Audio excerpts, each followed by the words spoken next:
உறவுகளும் சார்புகளும், சார்புகளை கண்டறியும் சோதனைகள்.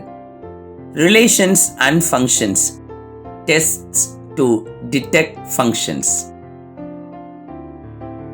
ஒரு வளைவரை சார்பினை குறிக்கிறதா என்பதை கண்டறிய குத்துக்கோடு மற்றும் கிடைமட்ட கோட்டு சோதனை ஆகிய இரண்டையும் பயன்படுத்தலாம். குத்துக்கோட்டு சோதனை, வெர்டிக்கல் லைன் டெஸ்ட். ஒரு வளைவரையை ஒவ்வொரு குத்துக்கோடும் அதிகபட்சம் ஒரு புள்ளியில் வெட்டினால் அவ்வளைவரை ஒரு சார்பினை குறிக்கும்.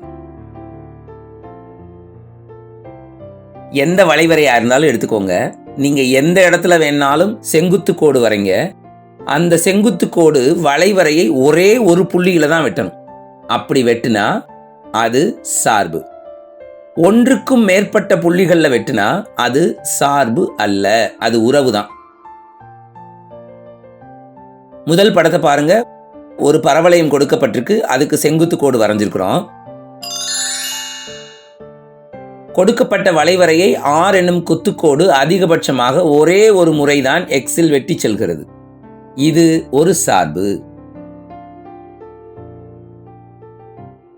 அடுத்தது பாருங்க, ஒரு வட்டம் கொடுக்கப்பட்டிருக்கு, வட்டத்துக்கு ஒரு குத்துக்கோடு வரைகிறேன், அது 2 புள்ளிகளில் வெட்டுகிறது.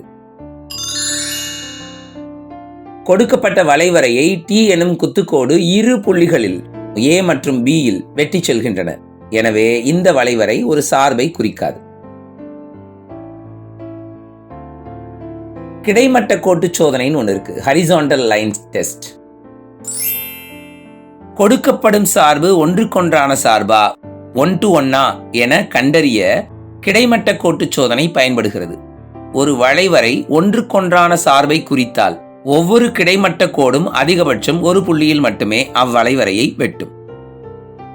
குத்துக்கோட்டு சோதனை செய்த பின்னாடிதான் கிடைமட்ட கோட்டு சோதனை செய்யணும். ஏன்னா குத்துக்கோட்டு சோதனை தான் அது சார்பான்னு கண்டுபிடிக்க பயன்படும். ஒன்றுக்கொன்றான சார்பாங்கிறத கண்டுபிடிக்கணும்னா கிடைமட்ட கோட்டு சோதனை போகணும்.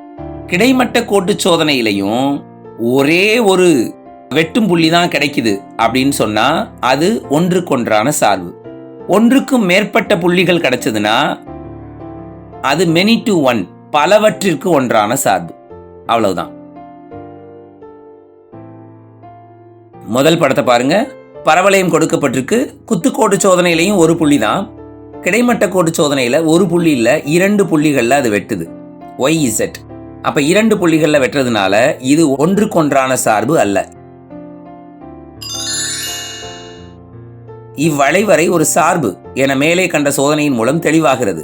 ஆனால் இதில் வரையப்பட்டுள்ள S என்னும் கிடைமட்ட கோடு இவ்வளைவரையை இருவேறு இடங்களில் Y மற்றும் Z இல் வெட்டி செல்கின்றது. ஆகவே இது ஒரு சார்பு, ஆனால் ஒன்றுக்கொன்றான சார்பு அல்ல என்பது தெளிவாகிறது. அடுத்தது பாருங்க, y = x³ கிராஃப் கொடுக்கப்பட்டிருக்கு. குத்துக்கோட்டு சோதனையிலையும் ஒரு புள்ளி தான், கிடைமட்ட கோட்டு சோதனையிலையும் ஒரு புள்ளி தான் வெட்டும் புள்ளி. அப்ப இது என்ன சார்பு? ஒன்றுக்கொன்றான சார்பு. இவ்வளைவரையை K எனும் குத்துக்கோடு ஒரே ஒரு புள்ளியில் எக்ஸில் மட்டுமே வெட்டுகிறது. எனவே இது ஒரு சார்பை குறிக்கும். மேலும் L எனும் கிடைமட்ட கோடும் இதனை ஒரே ஒரு புள்ளியில் ஒய்யில் மட்டுமே வெட்டுகிறது.